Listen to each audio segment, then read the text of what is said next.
Bonjour, bon matin, bon samedi. Et il y a beaucoup de personnes qui ne sont pas arrivées, mais il faut commencer, puis en espérant qu'ils arriveront. Bienvenue à notre journée éducative annuelle du Regroupement québécois des maladies orphelines. Alors, cette année, on a choisi le thème diagnostic et dépistage des maladies rares. Des fois, ça se passe bien pour le diagnostic, des fois moins bien parce que c'est une maladie rare pour toutes sortes de raisons. Alors, je vais en parler un peu plus tantôt, mais pour commencer, on a un témoignage de Mme Claudette Roy, qui vient de Québec.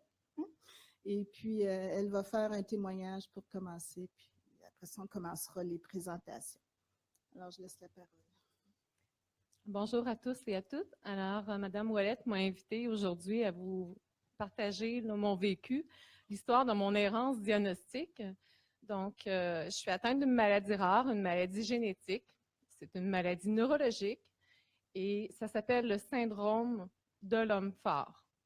Alors, moi, ça a commencé en janvier 2010 au niveau de la problématique pour les symptômes qui se sont installés d'une façon assez intense.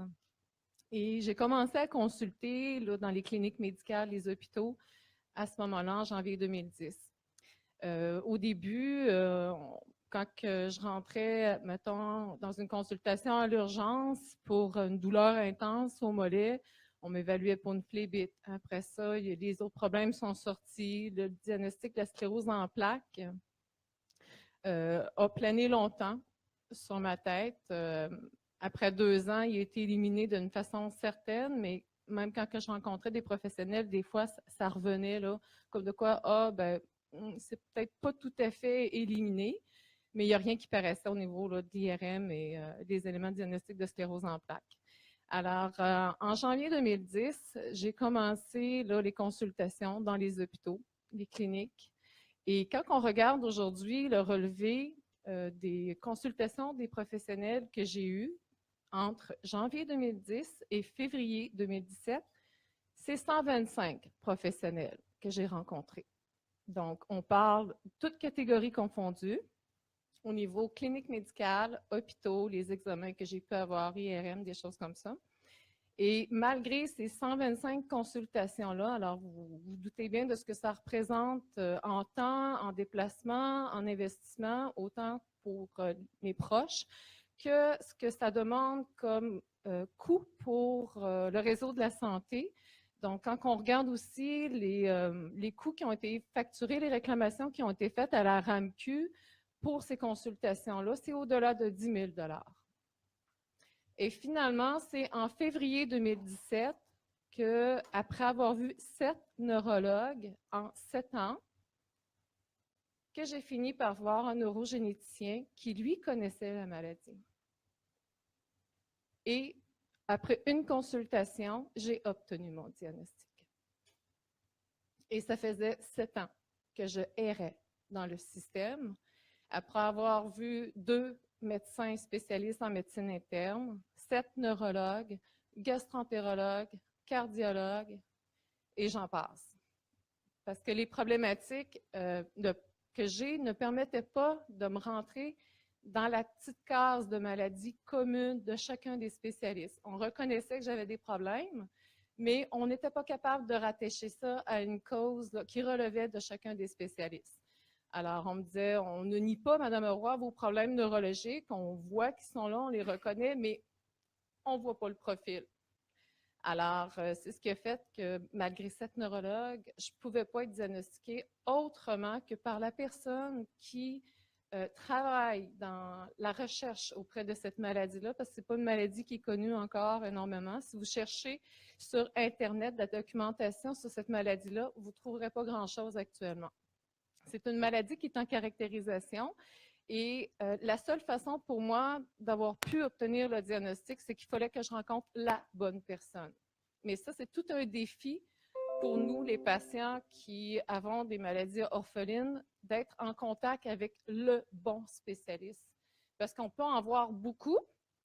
Alors, comme je vous ai mentionné tout à l'heure, moi, à travers les 125 consultations que j'ai eues, il n'y a rien qui permettait d'identifier la maladie, mais ça a pris le bon spécialiste en février 2017 pour permettre de me dire qu'est-ce qui causait mes contractions musculaires intenses, parce que la maladie fait en sorte que, vous savez, quand vous avez une crampe dans le mollet, ça vient fort, là. C'est comme, puis ça relâche pas facilement. Puis après ça, vous pouvez même boiter. Alors, moi, c'est comme ça que mon corps réagit. Alors, je deviens avec des contractions musculaires très intenses. Malheureusement, je me casse souvent des dents parce que ça se passe aussi au niveau de la mâchoire, donc je peux avoir des difficultés articulées. Vous pouvez me voir le matin, je suis très correcte, j'ai pas d'air malade du tout. Puis à un moment donné dans la journée, je suis plus capable de marcher, je suis plus capable de parler, je suis plus capable d'écrire, la main va être complètement contractée, je peux échapper les objets. J'alterne entre les contractions musculaires, entre la faiblesse musculaire, la fatigue qui m'oblige à plusieurs périodes de récupération. Je peux faire une bonne journée, oui. Alors, c'est sûr que je vais récupérer quelques jours d'avance en conséquence de ça. Mais je sais très bien qu'à un moment donné, je vais finir par payer pour le lendemain et c'est une période de récupération un peu plus là, demandante que le corps va m'exiger. Alors, au niveau de la médication, j'ai essayé plusieurs médicaments. Alors, au début, on m'a donné de l'oxycodone en janvier 2010. Après ça, vu que les problèmes neurologiques, les contractions musculaires, les crampes augmentaient, tout ça, les problèmes sortaient les uns après les autres, j'avais des paralysies au niveau du pied, j'avais toutes sortes de choses qui sortaient. On rajoutait des médicaments, puis malgré le fait qu'on en rajoutait, les problèmes sortaient quand même. Donc, au niveau de la douleur, au niveau des spasmes, des crampes. En juin 2010, j'avais un cocktail pour au-delà de 880 $ de médicaments antidouleurs par mois. Donc, c'est le coût que moi, je devais, là, quand que je sortais avec ma facture là, à la pharmacie par mois, ben c'était ça qui était inscrit, là, 880 $ de médicaments antidouleurs. Alors, on parle du tramadol, on parle du Voltaren, on parle du Sésamètre qui se trouve être un cannabinoïde, on parle du Lyrica. Alors, c'est des médicaments qui sont quand même coûteux. Et aujourd'hui, au moment que je vous parle, considérant que j'ai fini par vivre avec la maladie est là, il n'y a rien pour la guérir. Il y a des recherches, heureusement, qui sont faites là, actuellement par l'équipe de neurogénétique. Mais aujourd'hui, je n'ai plus de médicaments prescrits. Et avant, il y a eu une époque que j'en prenais pour 880 $. Alors, c'est au-delà de... En mai 2015, j'avais déjà consommé pour l'équivalent de 32 000 $ de médication. Aujourd'hui, ce que je fais, c'est que j'ai appris à dealer avec la maladie, c'est-à-dire que j'ajuste mes activités au fur et à mesure là, que l'intensité des symptômes apparaît et je dois avoir des périodes de récupération. Autrement, c'est sûr que je devrais reprendre le cocktail de 880 $ là, que je prenais à l'époque. La difficulté pour des patients comme moi dans le système, c'est d'être référé à la bonne personne et évidemment, le plus tôt possible parce que 7 ans, je vous dirais, c'est long. 7 ans à se coucher le soir en se demandant pourquoi aujourd'hui, je n'ai pas été capable de marcher. Demain, je vais-tu être correct? Demain, est-ce que je vais pouvoir parler? Est-ce que je vais pouvoir écrire? Et de ne pas être capable de s'ajuster au mieux possible pour avoir une qualité de vie, c'est très difficile. C'est difficile pour le patient, c'est difficile pour les membres de la famille, c'est difficile pour l'entourage. Sans compter aussi le deuil qu'on fait d'une vie professionnelle. Parce que malheureusement, moi, j'ai eu plusieurs retours au travail qui se sont soldés par un échec parce que je commençais mes journées, j'étais correcte, mais après 5 à 6 semaines, ça finissait par des départs en ambulance. Et les gens voyaient que je n'étais plus capable de marcher, je n'étais plus capable de parler et je devais m'effondrer à terre pour pouvoir être capable de récupérer pour pouvoir marcher. Alors, on m'a envoyé à l'urgence. Alors, une autre problématique qu'on a comme patient, c'est la difficulté à accéder à l'information exacte, à l'intégralité de notre dossier médical. Et je vous dirais que ça, c'était autant un défi que d'obtenir la référence pour voir le bon spécialiste. J'ai dû me débattre, même par rapport à faire des demandes officielles pour l'accès à l'information auprès de la Commission d'accès à l'information du Québec, pour être capable de demander à ce qu'on m'autorise à avoir mon dossier médical parce que j'ai eu des refus pour la consultation du dossier électronique dans des hôpitaux sans justification au niveau des articles de la loi. Donc, moi, le message que je veux vous donner aujourd'hui aux patients qui ont la difficulté à obtenir les dossiers médicaux, continuez, persévérer. Et il y a des démarches qui peuvent être faites de façon formelle et officielle pour pouvoir finalement être capable d'obtenir son dossier médical, parce que vous savez, c'est l'image de ce qui peut nous donner l'information de qu'est-ce qui se passe dans notre dossier, c'est quoi les examens qui sont faits, c'est quoi qu'on est capable d'envisager comme possibilité, c'est quoi qui a été éliminé comme possibilité, c'est quoi qui reste comme possibilité. Donc, moi, c'est clair que j'avais fait le tour dans le réseau de tout ce qui était commun comme maladie, mais là, on était rendu là, à l'extraordinaire, ce qui sort de l'ordinaire. Et ça n'avait pas encore été envisagé, puis il n'y a personne qui pensait à l'envisager alors que ça devenait assez flagrant. Alors, persévérer, gardez espoir, parce qu'à un moment donné, il y a quelqu'un qui va être mis sur votre route pour vous permettre de voir le bon spécialiste. Et il y a de l'espoir, parce que je ne serais pas ici s'il n'y en avait pas eu, malgré 7 ans d'attente, pour savoir quel est le nom de la maladie qui m'affecte autant que ça aujourd'hui. Je vous remercie de votre attention.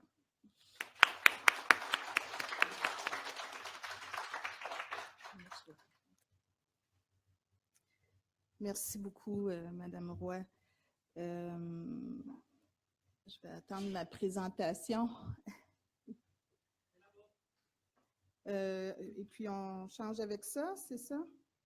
OK. C'est beau.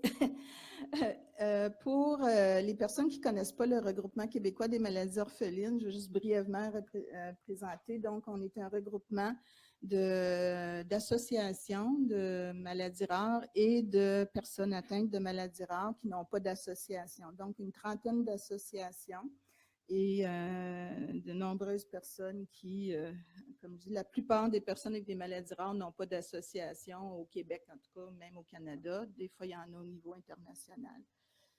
Notre mission, c'est principalement notre service d'information et de soutien. Fait qu'on a un centre d'information et de ressources en maladies rares. N'importe qui peut nous appeler, nous contacter pour de l'information, du soutien. C'est de l'information à jour, officielle, qu'on donne. On peut aider à différents niveaux aussi là, pour le soutien. Malheureusement, on ne peut pas donner du soutien financier, beaucoup nous le demandent, et certains services, parce qu'on n'a pas assez de ressources, mais on réfère dans soit des organismes communautaires ou dans le réseau de la santé. On veut évidemment, depuis le début, on sensibilise le public et le milieu médical aux maladies rares.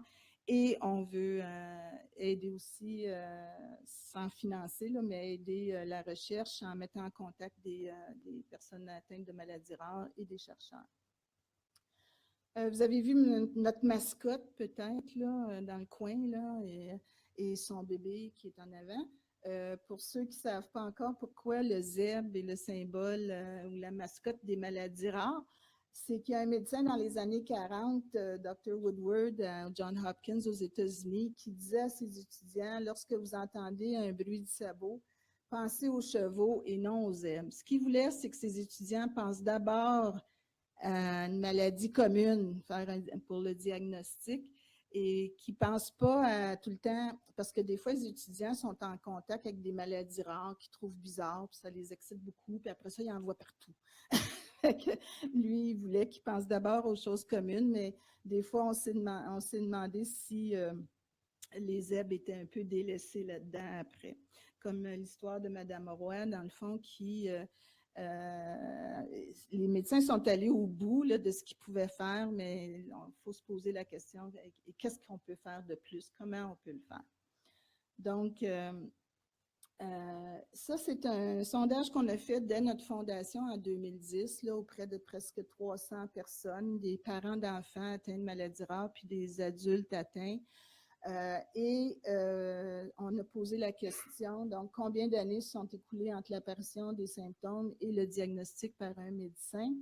Alors, vous voyez que 37%, ça a pris 3 ans ou plus, 27%, 5 ans ou plus, 18% plus que 10 ans. Quand on regarde les maladies qu'il y a dans cette liste-là, il y avait c'est 300 personnes, puis il y avait à peu près, si je me rappelle bien, là, c'est 150 maladies différentes à peu près. Là. Pas beaucoup de maladies se répétaient dans le sondage.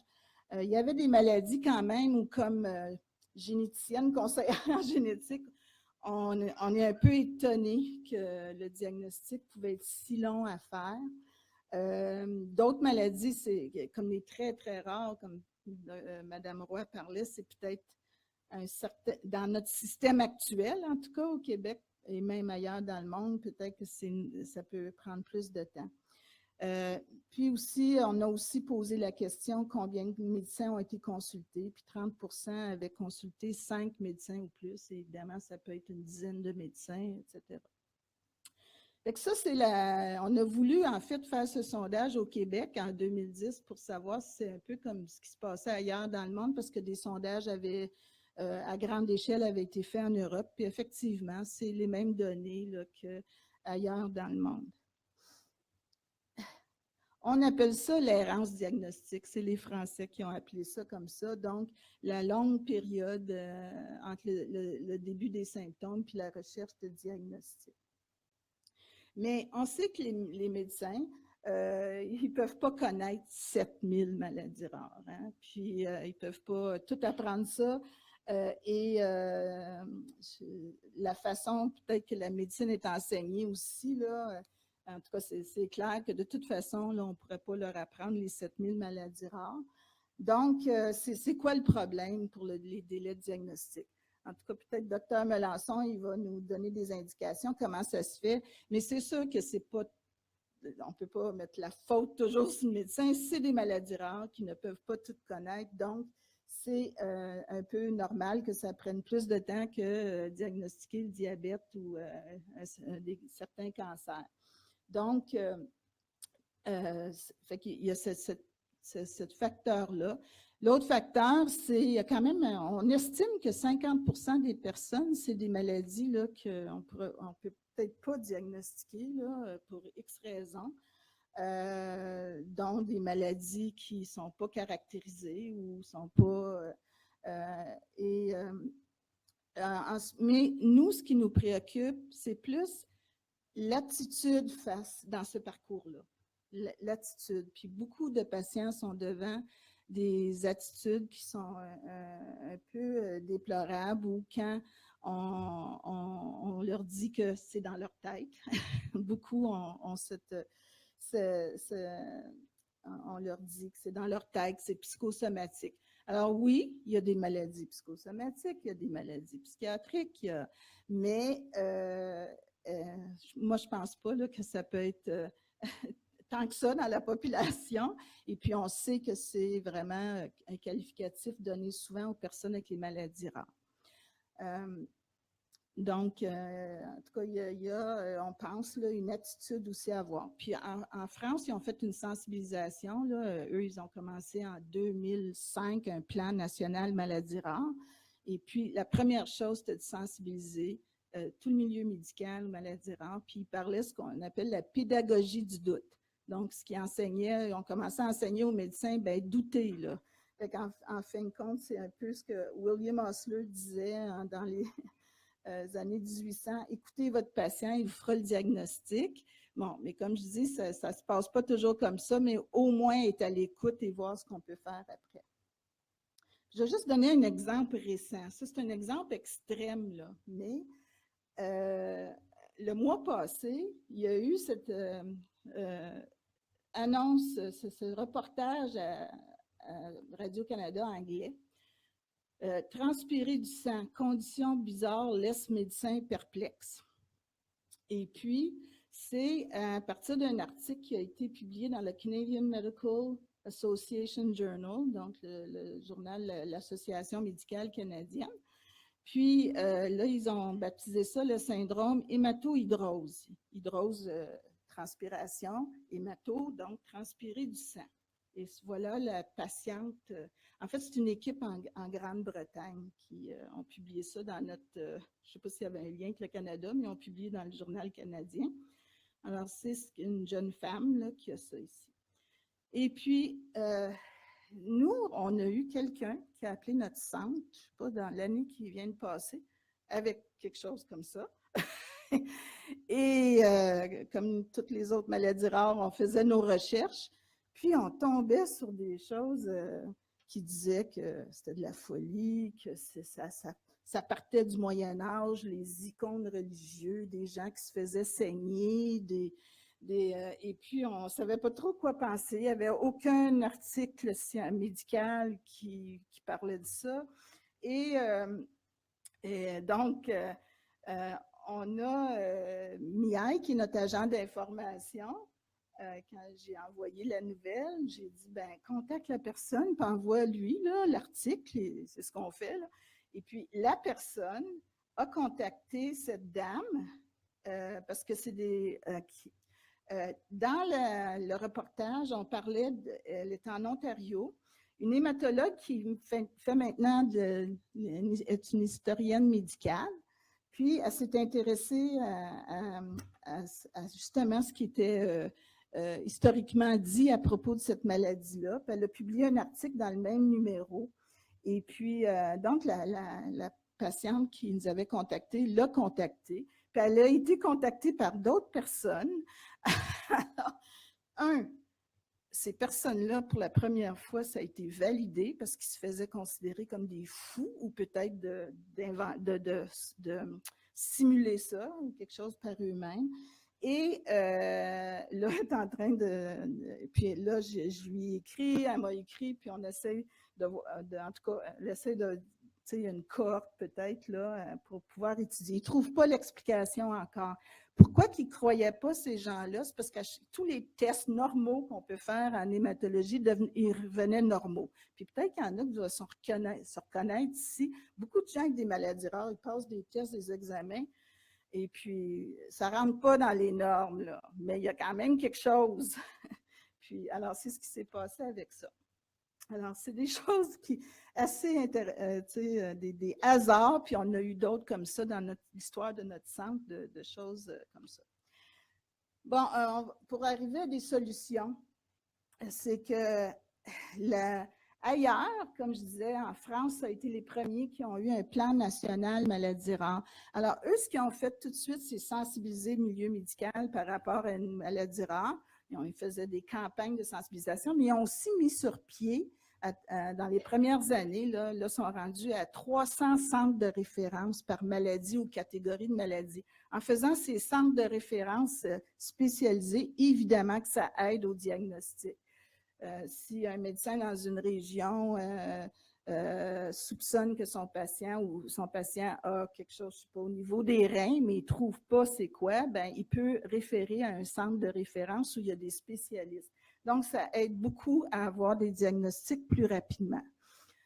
D'ailleurs, il y a des pays comme l'Allemagne qui ont mis sur pied une clinique pour les non-diagnostiqués. Aux États-Unis, où ils n'ont pas, c'est pas un plan comme dans les pays, parce que les pays d'Europe, là, maintenant, ils ont tous des plans nationaux maladies rares, donc une vingtaine de pays de l'Union européenne. Et aux États-Unis, le NIH, le National Institute of Health, ils ont un Office of Rare Disease Research depuis l'année 2000. Et eux, ils ont un programme pour les maladies non diagnostiquées. Puis eux, au début, ils recevaient des dossiers d'à travers le monde, mais là, ils sont débordés. Puis ils prennent un dossier, le dossier médical complet de la personne envoyée par les médecins qui veulent soumettre. Puis ils font une réévaluation de tout, ils proposent des tests. Et je vais arriver là tantôt pour les maladies génétiques, ce qu'on peut faire. Mais c'est un programme, ils sont débordés et ils ne trouvent pas tout le temps. Il faut le dire, ce n'est pas toujours possible de trouver. Et ils ont commencé, d'ailleurs, ils nous ont appelés récemment pour dire qu'il y avait des Canadiens qui les appelaient, puis ils se disaient, mais vous ne faites pas ça au Canada. Et puis, pour la génétique, on a référé à Care for Rare, là, dont je vais vous parler, mais ils sont étonnés qu'au Canada, parce que pour votre information, au Canada, on n'a toujours pas de politique programme, même une définition des maladies rares. Donc, c'est ça. Fait que quand même, au Canada, il y a quelque chose qu'on fait de bien, beaucoup de bonnes recherches en génétique. Fait qu'il y a ce programme-là, Care for Air, qui s'appelait FORGE avant. Je ne sais plus là, à quelle année ça a été, mais ça fait déjà un bon nombre d'années. Et puis, il y a maintenant 21 sites, 80 médecins qui participent, 50 chercheurs. Et c'est des médecins qui proposent des personnes, c'est surtout pédiatrique, mais ils prennent des adultes pour qui n'ont pas de réponse le diagnostic, puis les soumettent quand on soupçonne que c'est une maladie génétique. Et avec les nouvelles technologies, le séquençage génomique, le séquençage à haut débit, là, on est rendu avec des technologies rapides, moins chères. Bien, jusqu'à maintenant, ils ont trouvé 135 nouveaux gènes. Et puis, Dr. Jacques Michaud à l'hôpital Sainte-Justine, l'Université de Montréal, il participe à cet effort-là. Donc, je vais terminer là-dessus. Aujourd'hui, qu'est-ce qu'on fait? Donc, vous avez déjà eu un premier témoignage. Là, quelques personnes vont vous parler de leur parcours vers leur diagnostic. Pas toutes des expériences négatives, aussi expériences positives. Et on va parler du diagnostic des maladies génétiques, des immunodéficiences. Le dépistage, juste pour... il y a toujours une confusion, des fois, entre c'est quoi diagnostic et dépistage, puis pourquoi on veut parler de dépistage aujourd'hui aussi. C'est que le diagnostic, c'est vraiment, bon, on a trouvé, là, une personne arrive avec des symptômes, elle est malade, puis on veut savoir c'est quelle maladie, ça c'est un diagnostic. On fait des tests, des examens. Mais un dépistage, c'est lorsqu'on fait des examens ou des tests dans une population qui n'est pas malade, qui est apparemment saine, et pour dépister une maladie à un stade précoce. Et des exemples dans les maladies non rares, là, je sais pas, le pap test pour les femmes. Hein, on nous fait des pap tests, c'est pour chercher si on a un cancer du col de l'utérus, mais on n'a pas de signes symptômes. Et dans certains cas, si le dépistage est positif, là, on va faire d'autres tests pour faire un diagnostic. Il y a différents dépistages qui existent, mais pour les maladies rares, on peut faire des dépistages de porteurs génétiques, les dépistages des nouveau-nés, les bébés au Québec qui ont un dépistage, je vais en parler plus tard. Et on peut faire un dépistage selon l'origine ethnique ou géographique. Il va y avoir des personnes qui vont vous parler de ça aujourd'hui, des associations. Mais il y a quelque chose de nouveau au niveau de la technologie génétique qui fait que maintenant, on pourrait même commencer à dépister des porteurs dans la population générale et peut-être qu'on devrait l'envisager. Ensuite, on va avoir des ateliers cet après-midi sur l'errance diagnostique, histoire familiale, puis les outils diagnostiques. On aimerait ça, c'est un début pour nous, on aimerait ça sensibiliser plus et former plus à prendre une bonne histoire familiale et utiliser des outils qui ne sont peut-être pas connus pour trouver, en tout cas, pour essayer d'élucider des diagnostics. Alors, je vous souhaite une bonne journée et on va commencer les présentations. Donc, la première présentation, c'est Dr. Serge Melançon, qui est médecin généticien, qui est maintenant à la retraite, mais qui était au Centre universitaire de santé McGill, comme médecin généticien. Il a travaillé, je pense que dans presque tous les services de génétique de Montréal. La dernière affiliation, c'était McGill. Donc, je vous laisse la parole.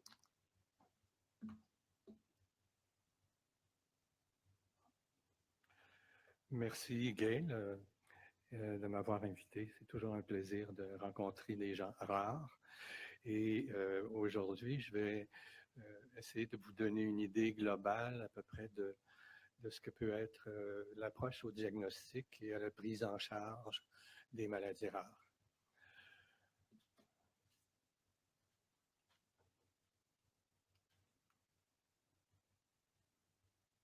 Est-ce que c'est supposé marcher comme ça? Voilà.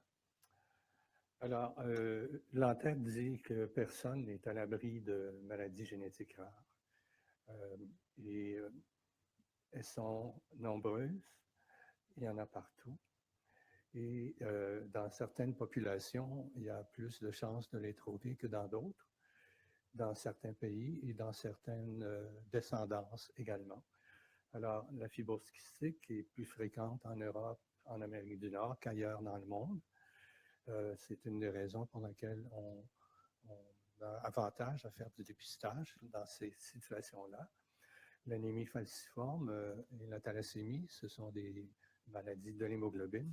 Elles sont plus fréquentes autour de la Méditerranée et le long de la route de la soie, c'est tout ce qui part de la Turquie pour s'en aller jusque vers la Chine.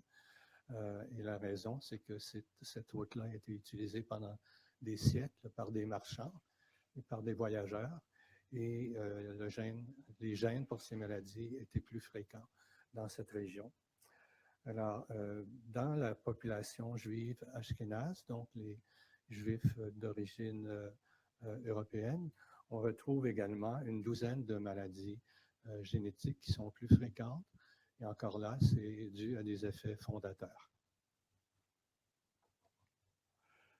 Alors, je vais vous donner un témoignage, ce n'est pas le mien, mais vous allez comprendre un peu ce que Mme Roy a tenté et réussi à vous communiquer. Alors, une petite fille à 3 ans qui se présente chez son médecin parce qu'elle a une raideur d'un doigt.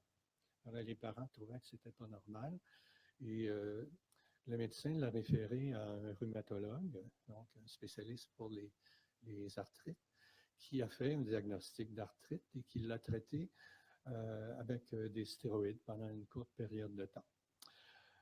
24 ans plus tard, elle consulte pour une déformation des pieds, alors c'est un pied beau, et pour des opacités cornéennes. Alors, à 31 ans, elle est référée à un orthopédiste parce qu'elle a une poitrine et la radiographie de ses membres inférieurs montre une tête fémorale, donc la hanche, qui est dysplasique, qui est anormale. Le diagnostic qu'on lui offre à ce moment-là, c'est arthrite rhumatoïde et c'était confirmé par plusieurs rhumatologues. Et entre parenthèses, j'ai mis, malgré le fait qu'il n'y avait pas de symptômes inflammatoires, il n'y avait pas de rougeur, il n'y avait pas d'édème, d'enflure, et que le facteur rhumatoïde qui était mesuré était absent. En plus, il y avait également des déformations au niveau des jointures des mains. Et c'était des déformations et non pas des érosions, comme on voit dans l'arthrite, parce que l'inflammation ronge, mange l'os. Alors, on lui a donné une thérapie avec des sels d'or, qui était à ce moment-là la mode, et des anti-inflammatoires non stéroïdiens, sans aucun bénéfice. À 35 ans, elle a une dysfonction cardiaque progressive avec une atteinte de ses valves, une maladie valvulaire. Elle va avoir une chirurgie cardiaque pour faire une plastie des valves aortiques et mitrales. Immédiatement après la chirurgie, elle éprouve des problèmes visuels de plus en plus sérieux avec une opacité qui augmente et au fond d'œil, on voit que la rétine est en train de dégénérer. Elle va avoir une thérapie au laser, excusez-moi, je reviens en arrière, qui n'a pas amélioré son atteinte de la rétine et finalement, elle se retrouve complètement aveugle.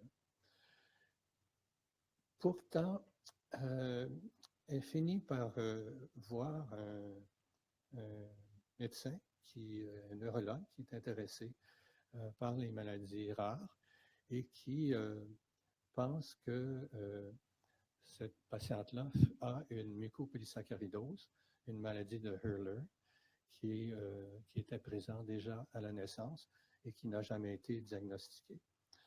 Alors, ce qui s'est produit, c'est que le neurologue a fait faire le diagnostic par un généticien et 1 an plus tard, la patiente a commencé le traitement qui est la perfusion intraveineuse d'enzymes, une enzymothérapie de remplacement. Alors, quand cet article-là a été publié, les auteurs ont reçu de la part de leurs collègues en Europe au moins une centaine de témoignages qui ressemblaient beaucoup à ceci. Et donc, ils ont republié par la suite qu'en Europe, il y avait 13 patients, 6 hommes et 7 femmes qui avaient cette maladie de Shea, qui est une variante de la maladie de Hurler, et qui avait été diagnostiquée sur le tard avec des années et des années de retard. Alors, ça, je l'ai déjà passé. Je vais retourner là-bas. Ici, je vous montre une belle histoire. C'est la première patiente que j'ai vue au Children's en arrivant en 2003. Elle avait 3 ans et 10 mois. Elle était référée en génétique par la rhumatologue qui avait noté qu'elle avait des rigidités au niveau de ses doigts, vous voyez sur la photo, et également les genoux un petit peu serrés. On a fait les tests pour la mucopolysaccharidose et on a confirmé son diagnostic.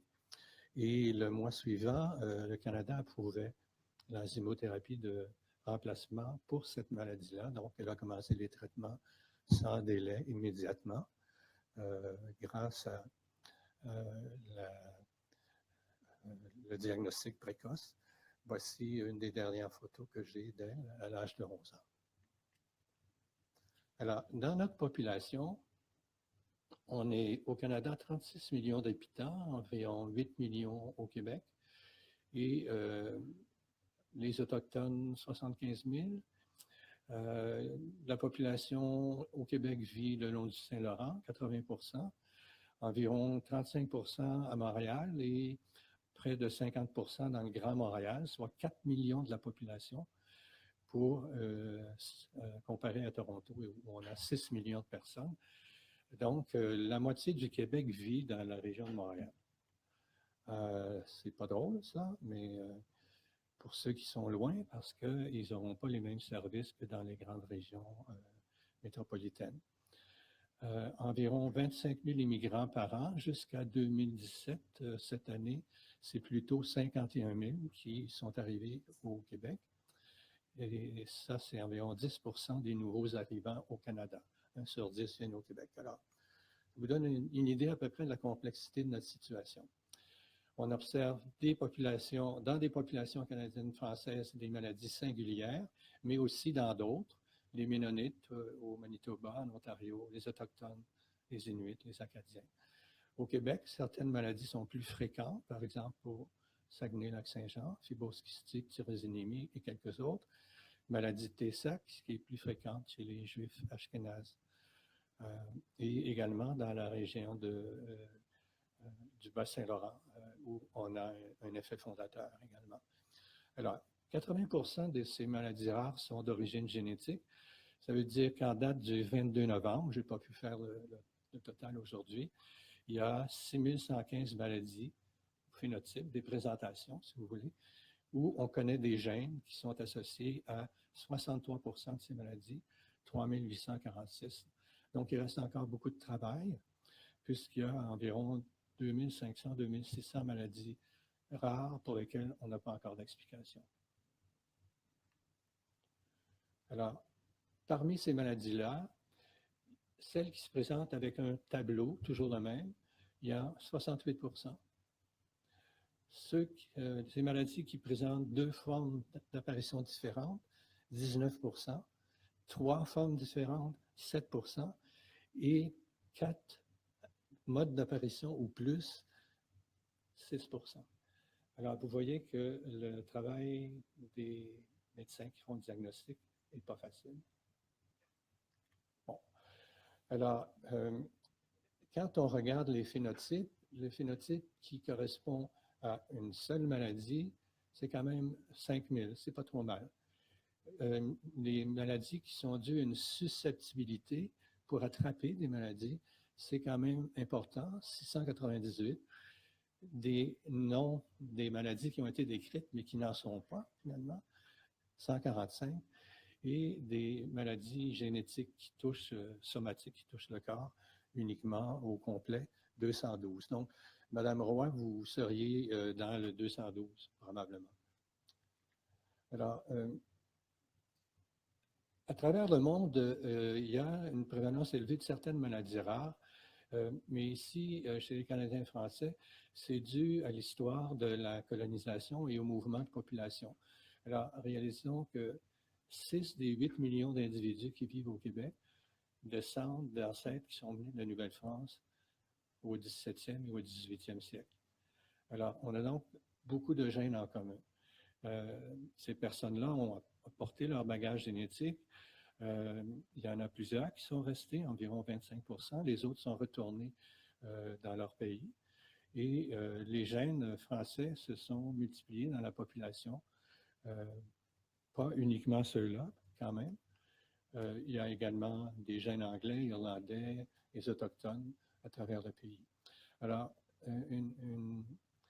peut-être un fait qui est important de rappeler, c'est que ce n'est pas tellement les mariages consanguins qui sont responsables de la fréquence élevée de certaines maladies dans une population comme le Saguenay-Lac-Saint-Jean. C'est le fait qu'au départ, il y avait seulement 22 familles qui sont parties de Charlevoix pour aller s'installer au Saguenay. Alors, ce sont tous des descendants de ces 22 familles originales, dont la fréquence de ces gènes-là est très élevée, et des gènes normaux également.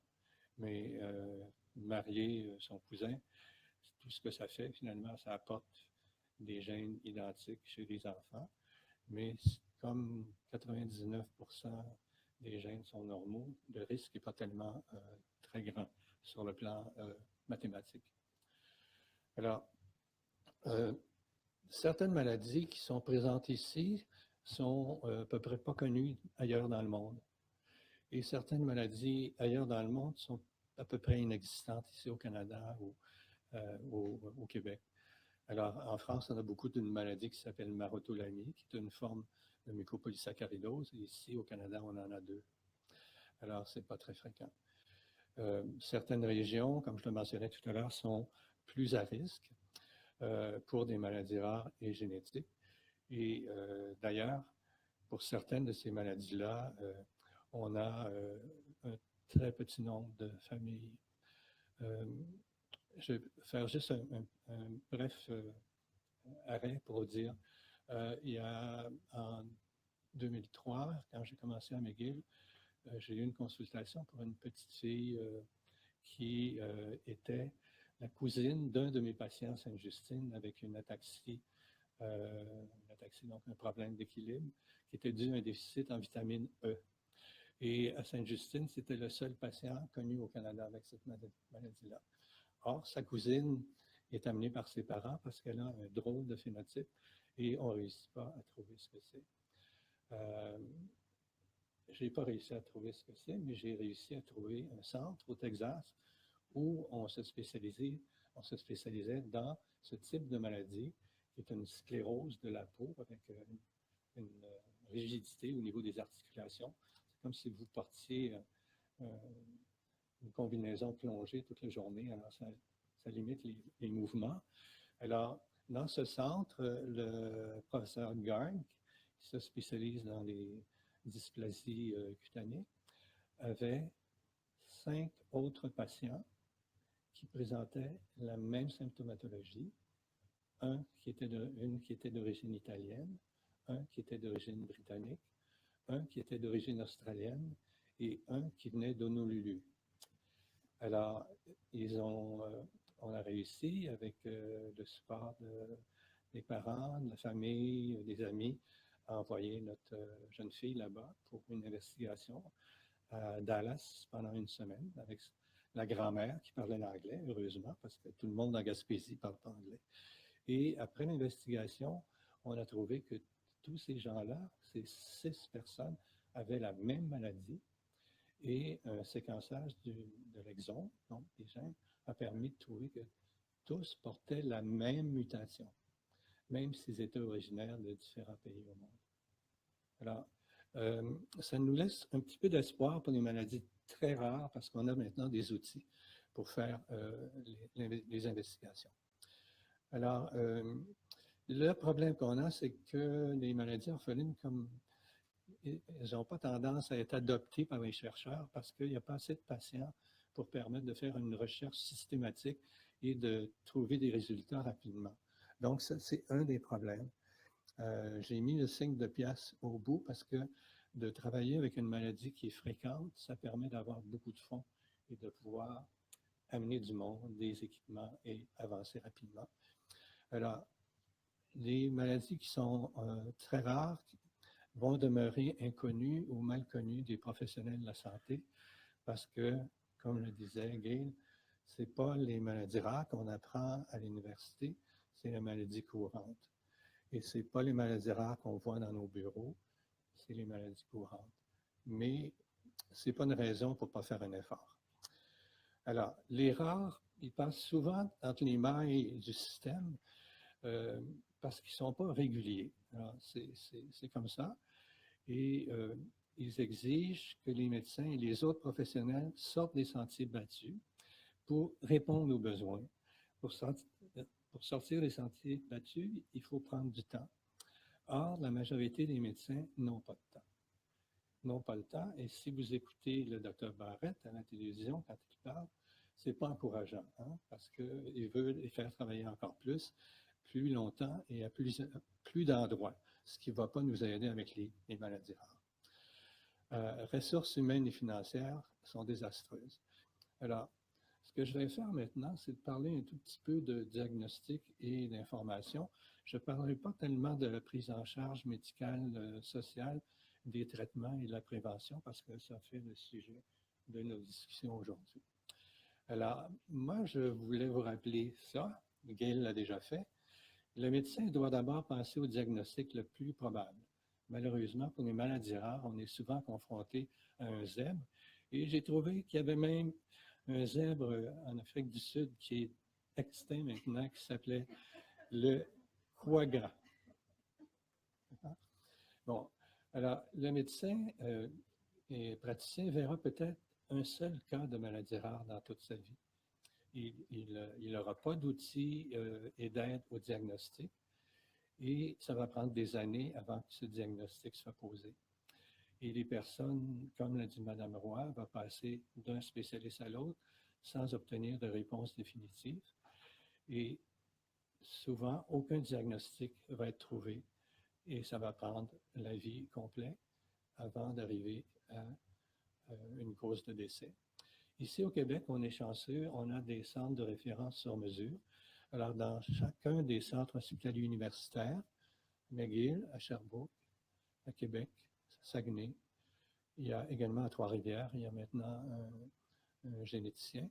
Il y a une expertise professionnelle, des gens qui ont étudié en génétique, neurogénétique, génétique gastro-entérologique, etc., qui sont disponibles et qui vont pouvoir faire les diagnostics des maladies génétiques rares.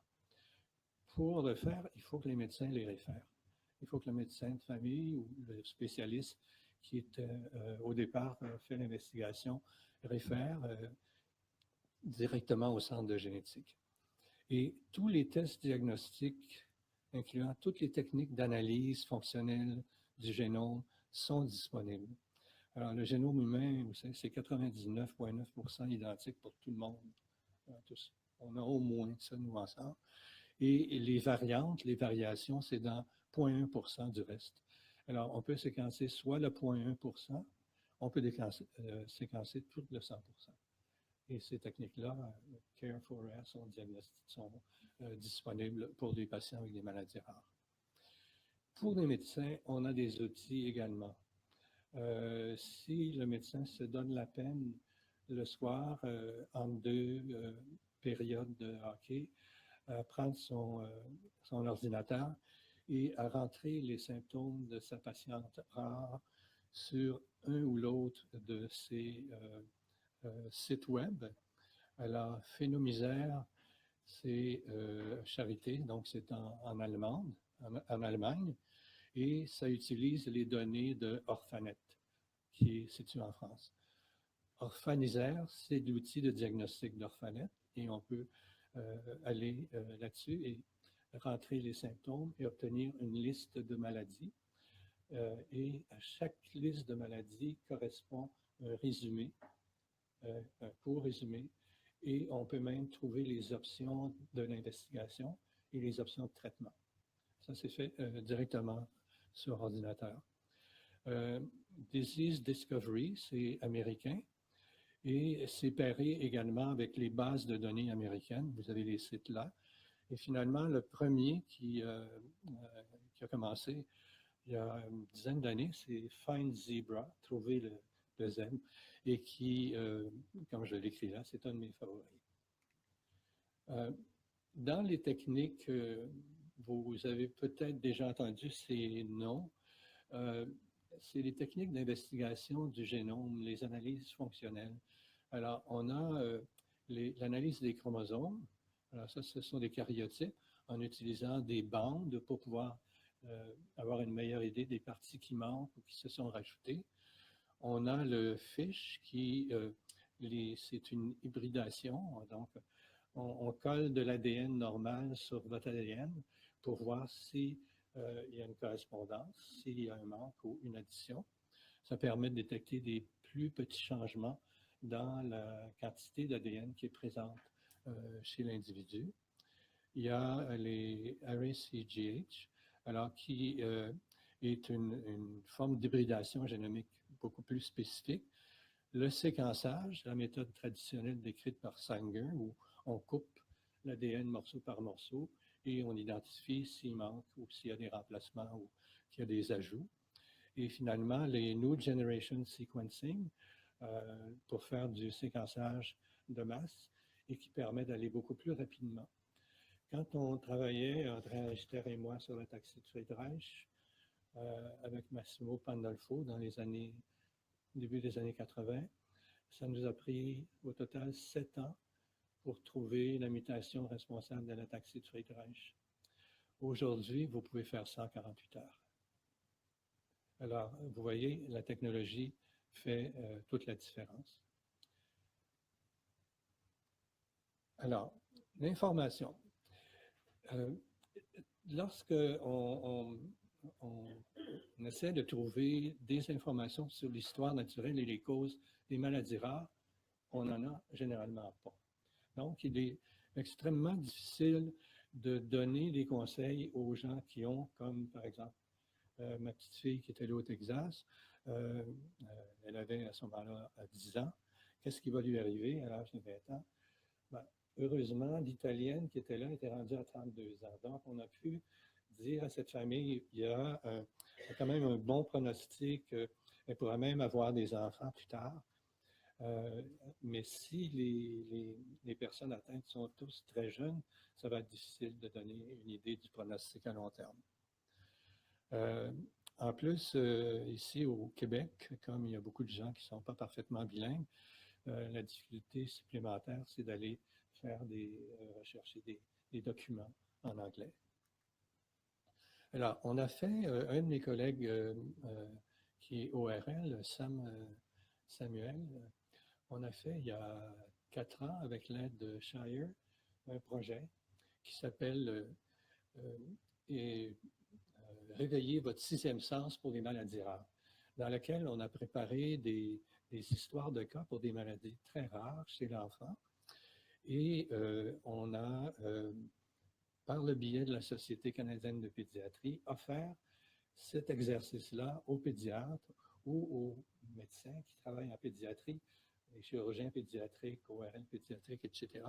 Et ça a très bien marché. Alors, ce qu'on a, c'est, vous avez ici la liste des maladies rares qu'on avait, maladie de Besset, BART, qui est une atteinte cardiaque, Hunter, qui est une mucopolysaccharydose, une polychondrite, donc une arthrite, le syndrome de Ménière, les bourdonnements d'oreilles, et on offrait par la suite une série d'informations qui permettaient aux médecins de savoir quels étaient les signes d'appel les plus fréquents. Donc, de dire, ça, si vous avez ça, il faut penser à telle maladie. Le deuxième, quels sont les tests de laboratoire qui sont utiles? Le troisième, c'est qu'est-ce qui fait le diagnostic final si vous avez juste un test à faire? Et le dernier, comment le traiter? Alors, ça a très bien fonctionné. Je vous mets rapidement qu'est-ce que cette maladie, les drapeaux rouges. et les autres signes et symptômes qui sont inclus.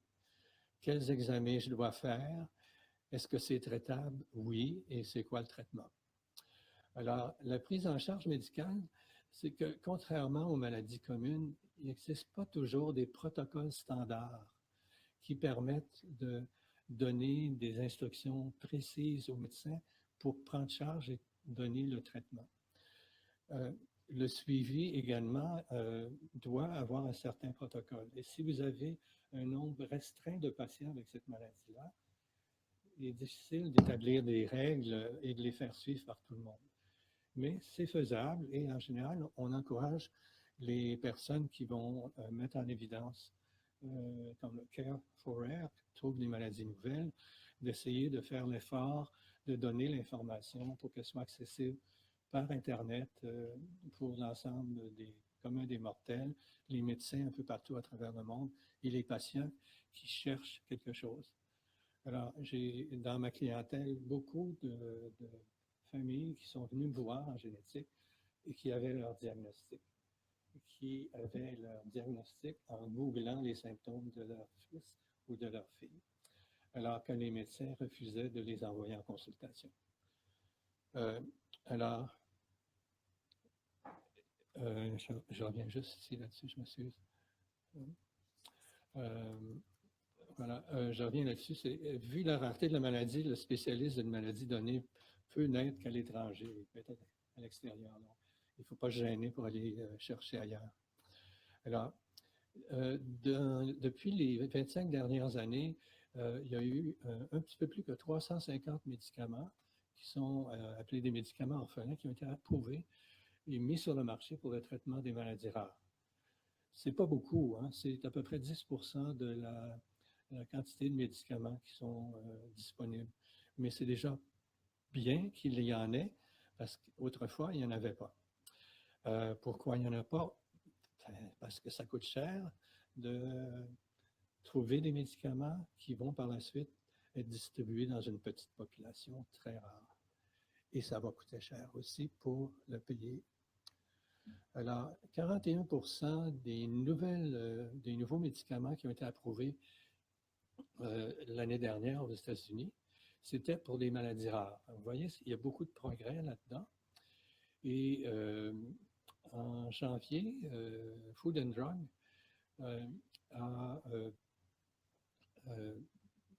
publié un rapport avec la liste de toutes les nouveaux médicaments qui ont été approuvés en 2016. On peut aller sur NIH et vous allez avoir tout ça. 9 des 22 nouveaux médicaments étaient pour les maladies rares. Bon. Si le médicament est dispendieux, il est possible que le patient... 2 minutes, c'est fini. Le patient n'aura pas nécessairement accès parce que les médicaments à travers le Canada ne sont pas gérés de façon identique d'une province à l'autre. Alors, ce qui fait que vous allez avoir un médicament dispendieux pour une maladie qui va être disponible en Ontario, qui ne sera pas au Québec, qui va l'être en Colombie-Britannique et pas au Québec. Et il y a eu, chez certains de mes patients, des mouvements de population. Les gens sont partis pour aller en Ontario, ils sont partis pour aller en Colombie-Britannique. Alors, c'est gênant d'avoir des disparités. Les États-Unis, eux, avaient, comme le dit Gail, déjà un Orphan Drug Act en 1983 pour encourager l'apparition des nouveaux médicaments. Et il y en a eu également, et beaucoup de médicaments sont synthétisés aux États-Unis. Maintenant, je vous mets à date, là. Il y a un médicament pour une maladie neuromusculaire, qui est SMA, qui coûte très cher. Le médicament a été donné à 82 enfants pendant le protocole d'essai clinique et 40% des enfants ont guéri ou n'ont pas progressé dans leur maladie, ce qui fait que le Food and Drug a décidé d'interrompre l'essai clinique puis de mettre le médicament sur le marché. Alors, 5 jours après l'approbation du Food and Drug, Biogen, la compagnie qui vend ce médicament, a annoncé que les doses coûteraient 125 000 $ et la première dose, c'est 5 fois ça, 750 000 $ par patient et 375 000 $ pour l'année suivante. J'ai un copain au Utah qui a 150 malades avec cette maladie-là. Et lui calcule, ça va coûter à l'hôpital, vos parents, 15 millions par année. Alors, ça, c'est un problème majeur qui s'en vient. Alors, c'est ma dernière. Non seulement le Canada n'a pas encore de programme et pas de politique non plus pour les maladies et pour les médicaments orphelins. Est-ce qu'on verra bientôt la lumière au bout du tunnel? Je l'espère. Et la terminologie maladie rare place, et c'est pas de moi, immédiatement une distance rassurante entre les pauvres personnes auxquelles une chose aussi terrible est arrivée et la grande majorité des citoyens qui se sentent protégés de la prévalence faible des conditions rares. Je ne l'ai pas, je suis donc content. Si ces maladies étaient officiellement appelées des maladies terribles qui tuent lentement votre enfant ou vous-même et dont personne ne s'inquiète, ce qui est la chose vraie, les nombreuses personnes directement affectées concerneraient davantage l'opinion publique. Ici, ce sont les sites web des regroupements d'organisations. Si jamais vous êtes intéressé, Gail pourra vous donner la liste et on peut rejoindre ces sites pour plus d'informations. C'est bon? Merci. Okay.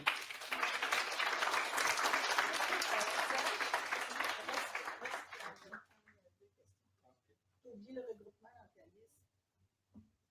Non, je n'ai pas oublié dans la liste. Non, c'est pour toi. On va prendre 2 questions.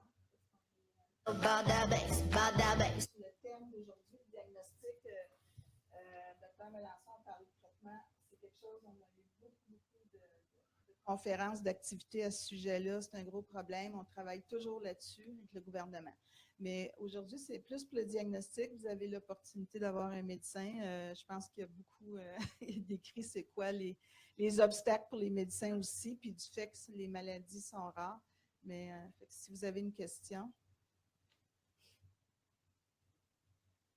Wow, pas de questions? Il faut absolument que vous preniez un micro parce qu'on a une diffusion Facebook. Bonjour Dr. Melançon. Oui, bonjour. Le site que vous parliez où on peut entrer les symptômes, je pense que c'est accessible seulement aux médecins ou c'est accessible à la population générale? À tout le monde. OK, merci. Alors, cet après-midi, on a un atelier sur les outils diagnostiques, dont certains, on va en parler. De toute façon, aujourd'hui, sur Internet, il y a quelques outils qui sont payants, là, où les institutions doivent s'abonner. Puis on va en montrer un aujourd'hui. En tout cas, c'est les étudiants de médecine, des professionnels de la santé. C'est que ça, c'est pas accessible aux gens du public, mais la plupart des autres sont accessibles. Puis effectivement, beaucoup de gens, il y en a beaucoup de gens qui font leur diagnostic eux-mêmes. Ben, beaucoup, en tout cas, il y en a qui le font. Une autre question? Micro.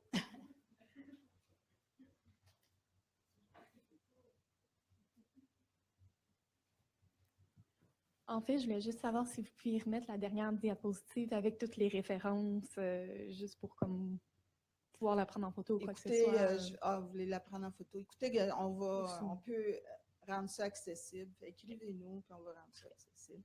Puis sur notre site, c'est toutes des choses qui sont là. Puis moi, je voulais juste dire quelque chose, là, parce que je pense qu'on a compris beaucoup vos obstacles, mais pour les maladies génétiques, là, on a quand même juste une trentaine de médecins généticiens au Québec, pour 8 millions de personnes. C'est pas beaucoup. Nous, on demande au gouvernement plus de ressources en génétique, mais ça a l'air que c'est dur à trouver des médecins généticiens. Mais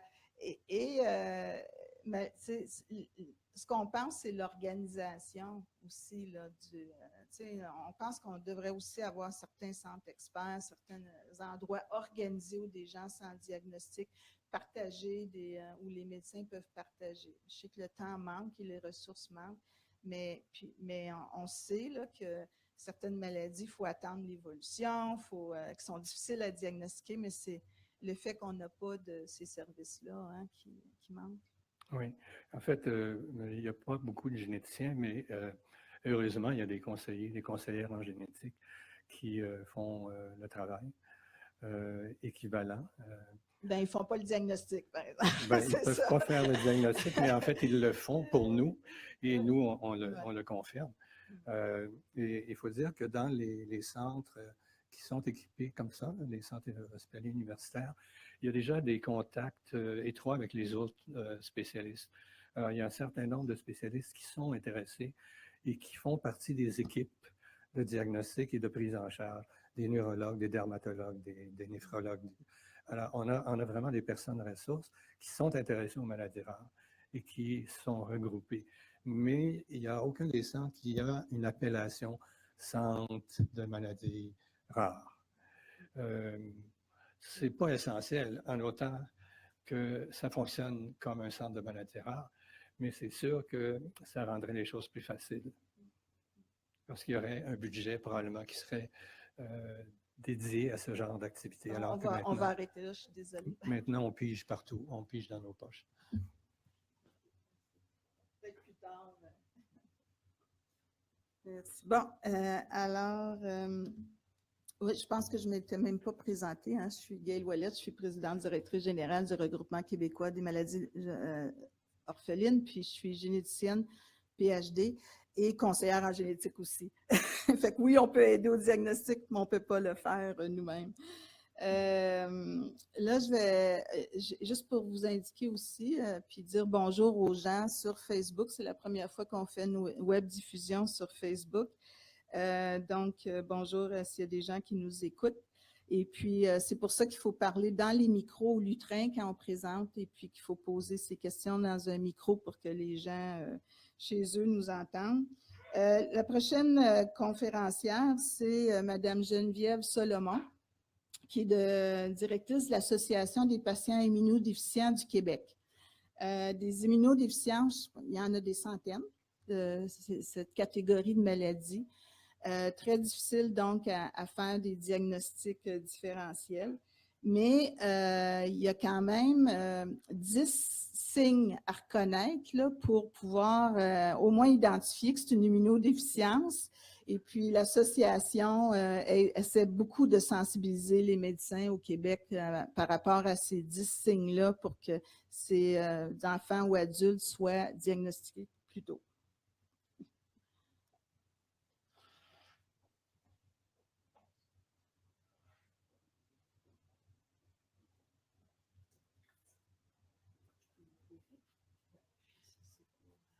Oui, c'est pour avancer. Ça, c'était le laser. Ah, OK, parfait. Bonjour. Donc, merci Gaëlle. Donc, oui, je me présente. Je suis la coordonnatrice provinciale de l'APIC. Je dis provinciale parce qu'on tente de couvrir l'ensemble du Québec, ce qui n'est pas toujours évident, étant donné qu'il y a quand même beaucoup de besoins à l'extérieur des grands centres. Et on tente de pouvoir répondre à ce besoin-là.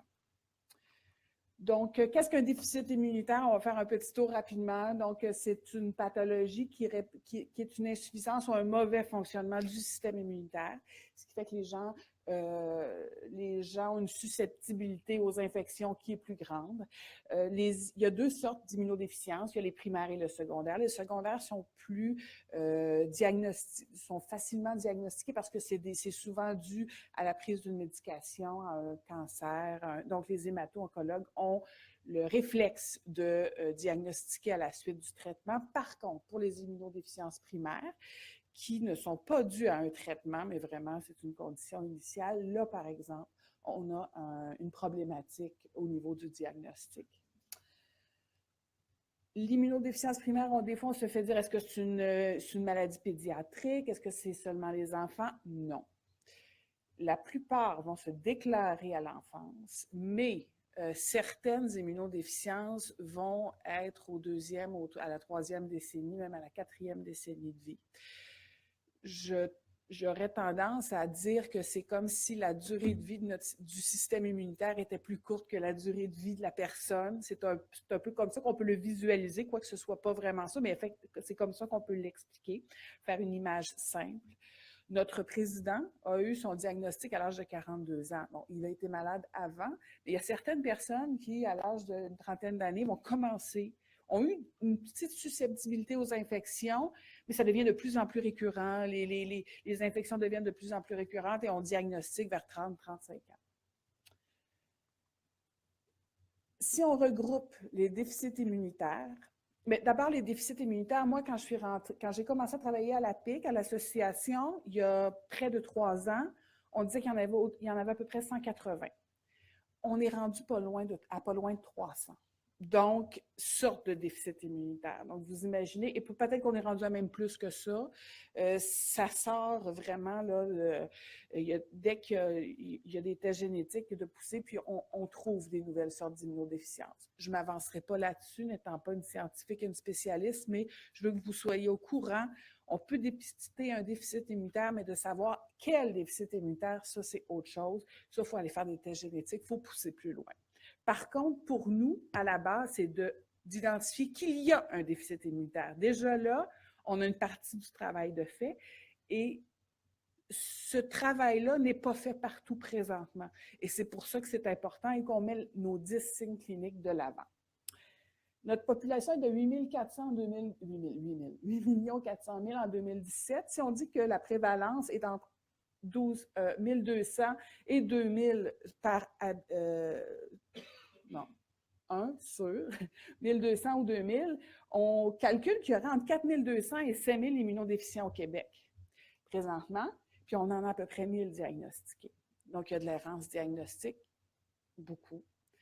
Et ce qui est difficile, c'est que souvent, les signes d'un déficit immunitaire peuvent ressembler à des choses bénignes, des choses qui sont de la vie de tous les jours, un petit rhume, une petite rhinite, mais si on les met tous ensemble et qu'on fait un tableau général, là, par exemple, c'est là l'importance de regarder l'ensemble du portrait.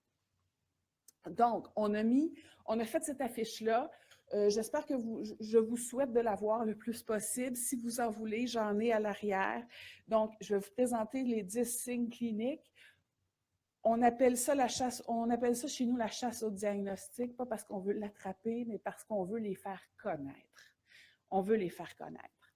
Donc, je vous les énumère et on en discute après.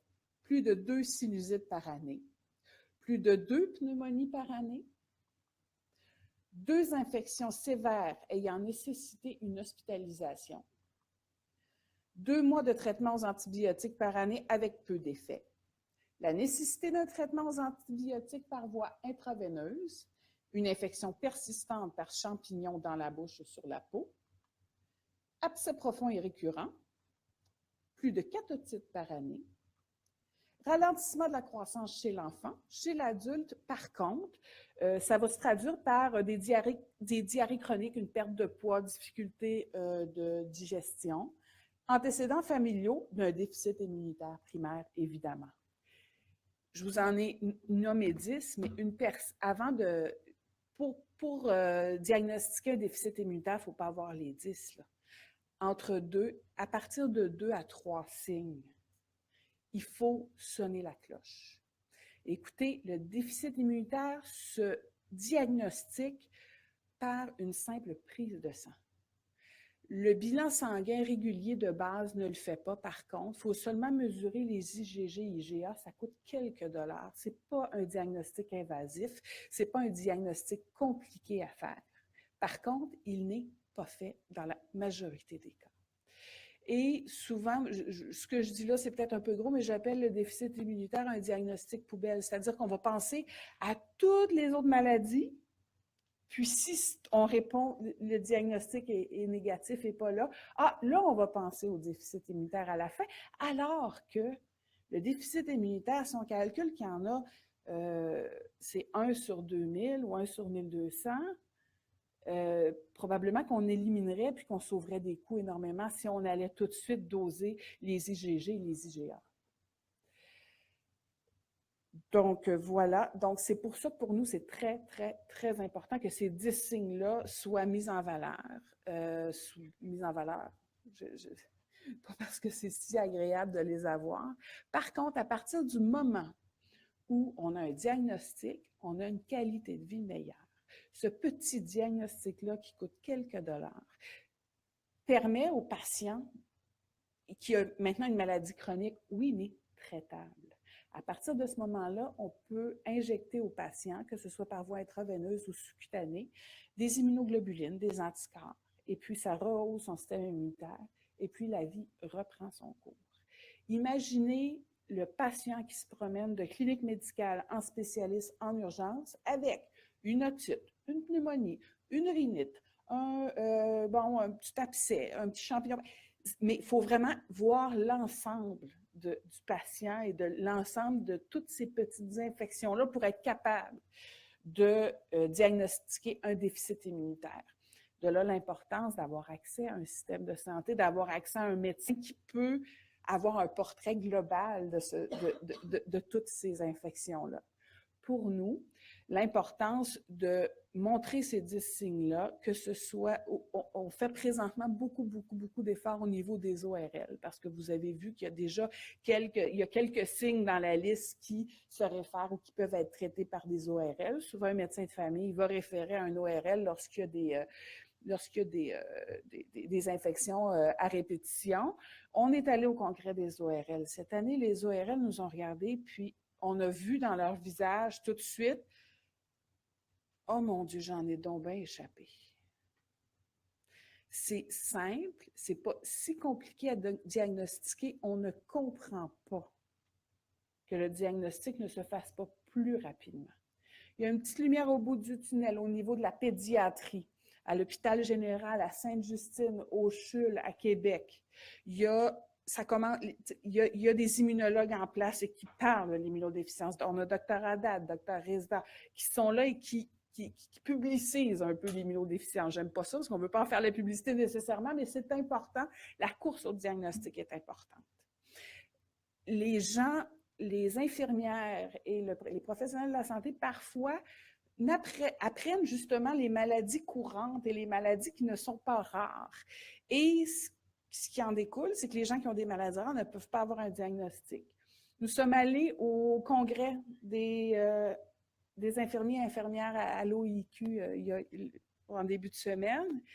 Et écoutez, si vous saviez le nombre d'infirmiers ou infirmières qui nous ont dit « Ah, je ne connaissais pas ça. Je ne connaissais pas ça. » Et pour nous, le défi est là.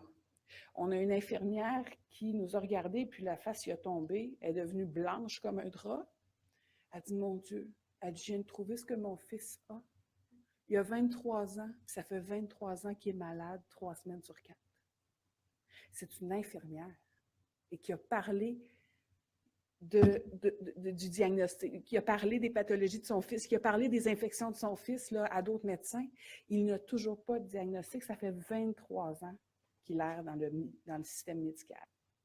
Donc, ces 10 signes-là, je vous invite à en parler. Nous, c'est notre cheval de bataille. On va continuer. On est là pour ça.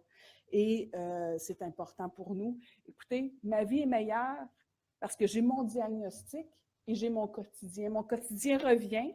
Ma vie est meilleure parce que je suis capable d'avoir un diagnostic. Pour nous, c'est notre cheval de bataille. Et puis, c'est notre leitmotiv à moi et notre conseil d'administration et nos bénévoles et les gens qui travaillent avec nous, parce qu'il y a une lumière au bout du tunnel, parce que c'est simple.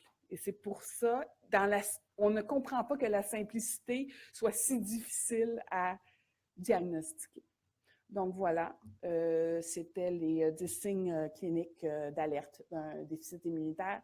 Si vous voulez la fiche des 10 signes ou si vous voulez des informations supplémentaires, vous avez ça ici. J'ai laissé des petits dépliants et des petites affiches à l'avant.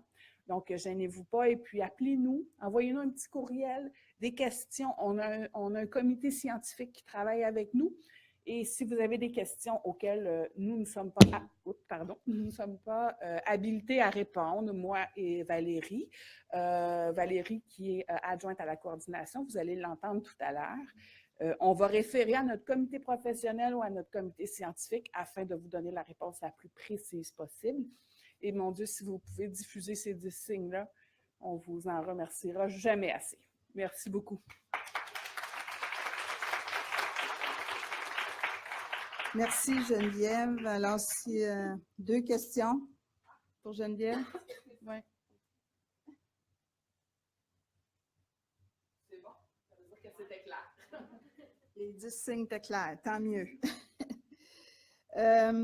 On va faire une première période de témoignage. Je vais prendre le micro, Brenda, qui, en fait, il ne faut pas être toujours négatif. Brenda va nous raconter, elle, un diagnostic assez rapide, et puis grâce à une équipe de génétique aussi, là. Bonjour. Alors, moi, je suis la maman de Félix, qui a 8 ans, qui est atteint d'hyperchylomicronémie familiale. En fait, il s'agit d'un déficit en lipoprotéinipase. C'est une enzyme qui sert, en fait, à métaboliser les gras là, dans le sang. Donc, il y a un taux de gras, finalement, qui est élevé. Puis, son traitement, à lui, c'est une diète qui est hyper restrictive en gras. La façon dont on l'a découvert, en fait, Félix a été diagnostiqué à l'âge de 5 semaines. Donc, vous voyez que ça a été quand même assez rapide. C'était au moment d'un changement de couche, je me suis rendu compte qu'il y avait du sang dans ses selles. Ben, en fait, c'était apparence de sang parce que vous allez comprendre que ce n'était pas flagrant que c'était du sang. Je suis allée à l'hôpital de ma région et puis on a demandé des prises de sang pour Félix et son sang était rose gomme ballon. Donc, tout de suite, la pédiatre qui était de garde s'est doutée qu'il s'agissait d'un problème du métabolisme et elle a consulté tout de suite là, le service de génétique à Sainte-Justine. Le transfert de Félix s'est fait en ambulance rapidement, puis j'étais encore à la salle d'observation de l'urgence à Sainte-Justine que j'avais déjà le diagnostic pour Félix. Ça a pris 12 heures là, entre le moment où je l'ai rentré à l'hôpital de la région et où on a eu le diagnostic à Sainte-Justine. Ce qui ne veut pas dire qu'on a eu un diagnostic rapide, ce qui ne veut pas dire que la prise en charge de la maladie est facile aujourd'hui, là, parce que ça demeure quand même méconnu dans le système. Mais il y a quand même espoir d'avoir un diagnostic rapide dans certains cas, là, ce qui était notre cas à nous. Là, en tout cas, je ne sais pas si on était juste chanceux dans notre malchance, mais bon, ça a été rapide, puis la prise en charge s'est bien faite là, par la suite.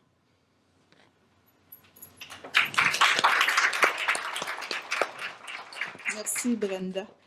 Et puis, il y a Jaya, qui est une jeune adulte avec une maladie rare, qui, elle, une histoire aussi où le diagnostic s'est fait en même temps qu'elle changeait de pays aussi. Fait que...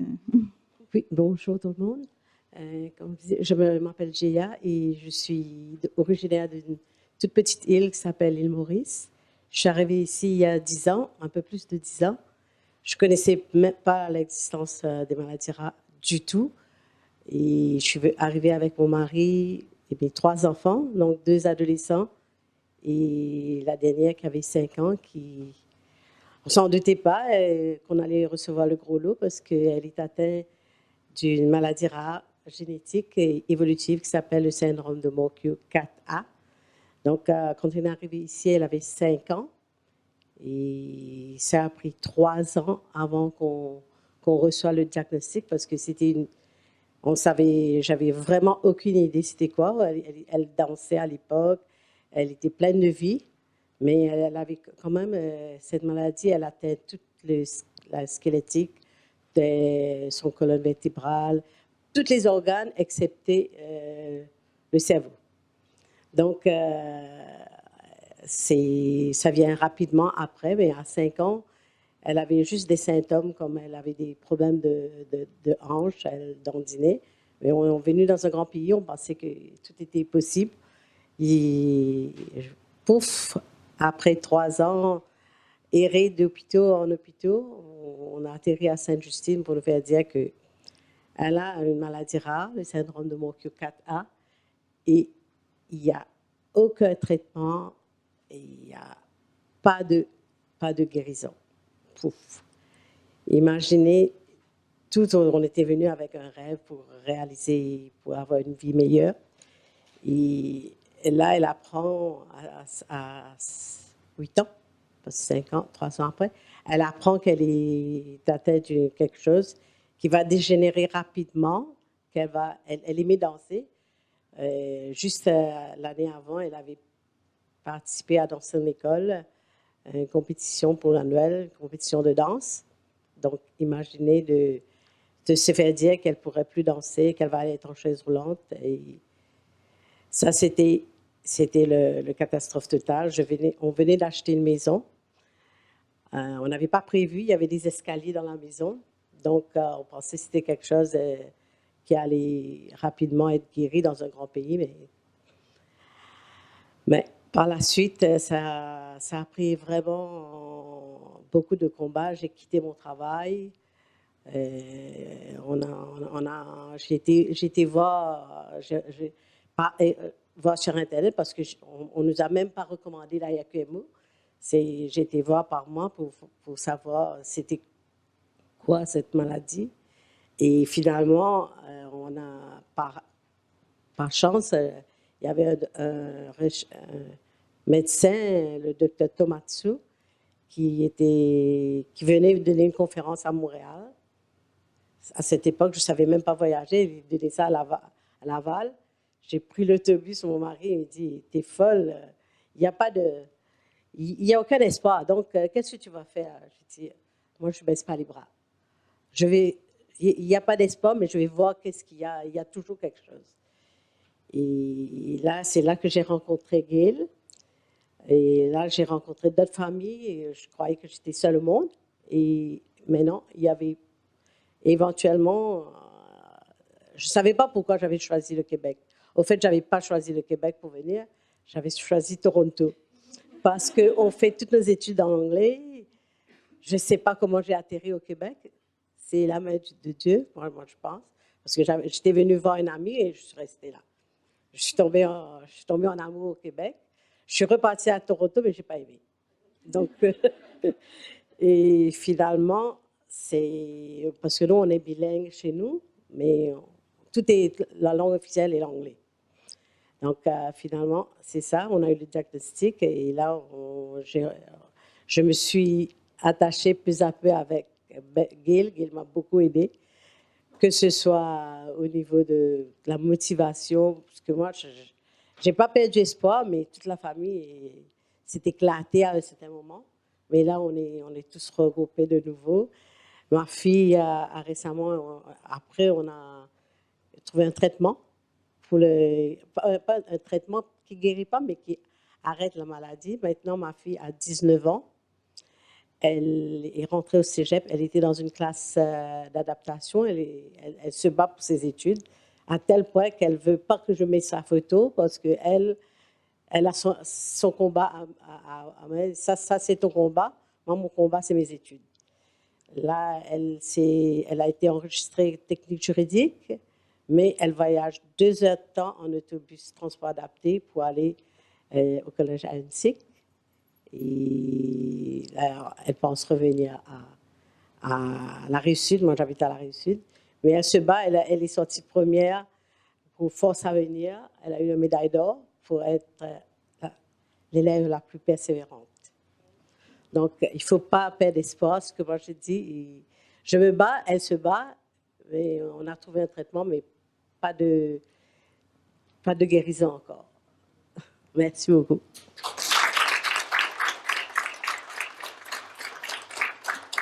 Merci, Jaya. Jaya, c'est une des mères que je trouve les plus positives malgré tout ce qu'elle vit. C'est sûrement fatigant et tout, mais elle a habituellement toujours le sourire. Et juste pour dire aussi peut-être pourquoi elle disait que c'était bien qu'elle soit atterrée au Québec, c'est parce qu'on s'est aperçu, avec le nombre de familles qui se retrouvaient, c'est que c'est la province au Canada où il y a plus de personnes atteintes de la maladie de Morquio. Je voulais juste dire que ma force, c'est vraiment ma fille. Nous, on les appelle les petits héros parce que quand on voit leur combat, on se plaint pour rien. Alors,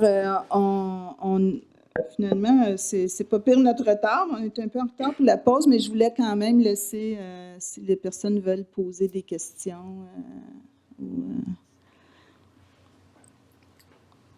Est-ce qu'il y a des questions? Non? Bon, ben, on va aller à la pause alors. Avec une pause de 10-15 minutes.